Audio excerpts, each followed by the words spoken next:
গত 11 দিন যাবৎ আমরা এখান থেকে সেখানে দৌড়ে বেড়াচ্ছি।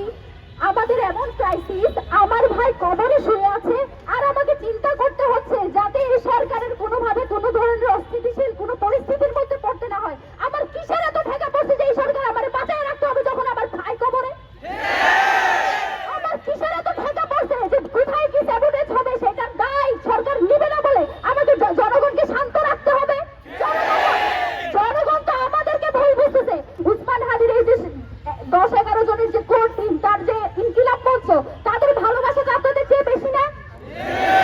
এই মানুষগুলো এখনো পর্যন্ত সরকারকে সব ধরনের সহায়তা করে যাচ্ছে এই এক শর্তে, যাতে যে উদ্দেশ্য উসমান হাদিকে হত্যা করা হয়েছে দেশকে অস্থিতিশীল করার জন্য, যে আওয়ামী দোসররা ভারতে বসে দেশকে অস্থিতিশীল করার যে ষড়যন্ত্র করছে সেটা যাতে সফল না হয় সেটা আমরা হতে দিচ্ছি না। মানে এই না যে আমাদের কোনো ঠেকা আছে এই সরকারকে সরকার এখনো বসে রাখবো আমরা, এইসব কথা চিন্তা করে।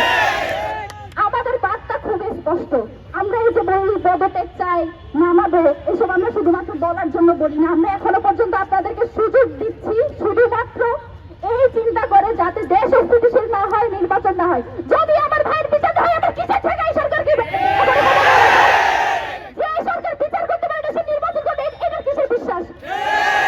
আর আইন উপদেষ্টা, আপনি 90 দিনের কিসের ভুগেছে কি বুঝেন? আপনার ক্ষমতা আছে কয়দিন? আপনি তো থাকবেন আর 1 মাস, আপনি 90 দিনে কেমনি কথা বলেন? আপনাকে 1 মাসের মধ্যে বিচার কার্য সম্পন্ন করতে হবে। একই সাথে যে খুনিরা শুধুমাত্র সুতার ফয়সাল, সে একেবারে শেষ ঘটি, যে শেষ কার্য ঘটিয়েছে, এই ঘটনায় স্পষ্টত রাষ্ট্রের একটা অংশ যারা এখনো পর্যন্ত ভারত এবং আওয়ামী লীগের পারপাস সার্ভ করে তারা এই কাজ ঘটিয়েছিল। তাদেরকে যত দ্রুত সম্ভব, এই যে মিলিটারি ইন্টেলিজেন্স, তাদের কাছে সব তথ্য ছিল আমার ভাইকে কারা খুন করবে, তারা কিভাবে ছাড়া পেয়েছে, তারা যে ইনকিলাব কালচারাল সেন্টার আসছে, সব তথ্য তাদের কাছে ছিল। তারপরে তারা এই কাণ্ড ঘটতে দিয়েছে। তার দায় তাদেরকে নিয়ে এখনো পর্যন্ত যে আওয়ামী দূষণরা এই সব কার্য ঘটাচ্ছে তাদেরকে অতি দ্রুত গ্রেপ্তার করতে হবে। এই ব্যাপারে কোনো সুশীলতা মানি না। আমরা এখনো পর্যন্ত স্থির আছি। বাংলাদেশের জনগণ মুখিয়ে আছে কখন ইনকিলাব মঞ্চ ঘোষণা দিবে এবং তারা রাজপথে নেমে এসে যা পারে তাই করবে। আমরা সেটা ঘোষণা দিচ্ছি না, তার মানে এই না যে আমরা শেষ পর্যন্ত দেখে যাবো যে আপনারা কি করেন।